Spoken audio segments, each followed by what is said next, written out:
नमस्कार मित्रों, मैं सतीश स्वामी एडवोकेट।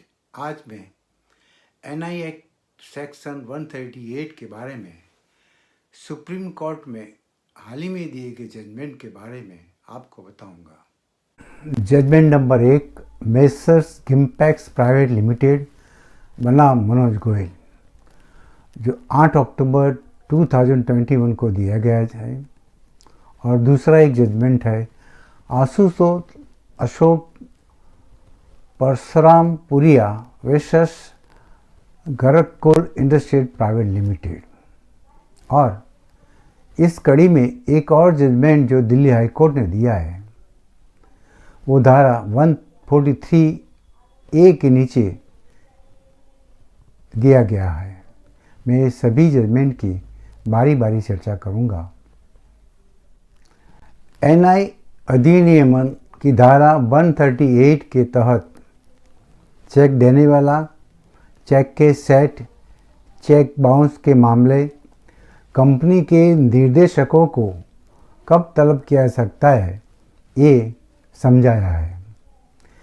सुप्रीम कोर्ट ने उन परिस्थितियों के बारे में बताया जिनमें नेगोशिएबल इंस्ट्रूमेंट एक्ट की धारा 138 यानी चेक बाउंस मामलों के तहत शुरू किए गए मामलों के लिए किसी कंपनी के निर्देशकों को समन किया जा सकता है या उन्हें वैकल्पिक रूप से उत्तरदायित्व ठहराया जा सकता है। आगे अदालत ने और कहा कि वर्तमान मामले में ये स्पष्ट किया कि कंपनी के निर्देशक के खिलाफ प्रक्रिया शुरू करने के लिए एनआई अधिनियम की धारा 138 के साथ पठित धारा 141 के तहत दायर शिकायत में ये आवश्यक है कि संबंधित पर उस समय जब अपराध किया गया था, निर्देशक कंपनी के व्यवसाय के संचालन के लिए जिम्मेदार थे और जिम्मेदार गिनना चाहिए।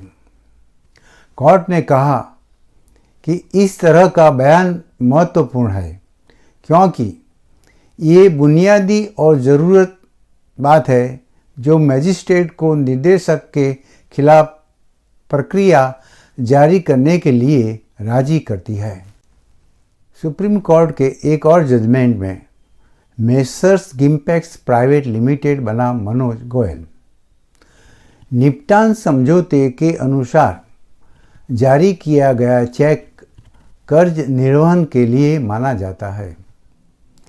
सुप्रीम कोर्ट अदालत ने मद्रास उच्च न्यायालय के एक फैसले को रद्द कर दिया जिसने धारा 138 आपराधिक शिकायत को इस आधार पर रद्द कर दिया था कि चेक को ऋण या दायित्व के निर्वहन के लिए जारी नहीं किया जा सकता है।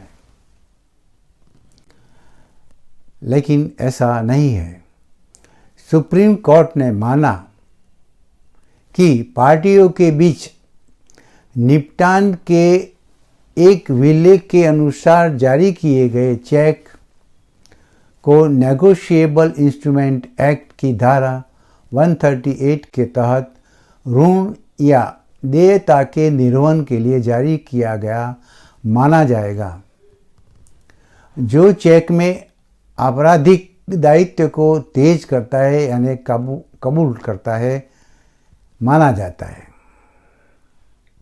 एनआई एक्ट की सेक्शन 143A के बारे में दिया गया दिल्ली हाई कोर्ट का judgment Savita Suryavanshi versus messrs JSB cargo and freight forwarder private limited 21/9/2021 को ये जजमेंट दिया है। एनआई अधिनियम की धारा 143A का प्रावधान निर्देशिका में है, प्रकृति और अनिवार्य नहीं। दिल्ली उच्च न्यायालय ने माना कि नेगोशिएबल इंस्ट्रूमेंट एक्ट की धारा 143A एक निर्देशिका प्रावधान है और अनिवार्य नहीं है। न्यायमूर्ति अनु मल्होत्रा ने निचली अदालत के एक आदेश को खारिज करते हुए अवलोकन किया था, जिसमें एनआई अधिनियम की धारा 143A के तहत शक्तियों का प्रयोग करते हुए चेक के अनादर के लिए 26 लाख से अधिक का अंतरिम मुआवजा दिया गया था।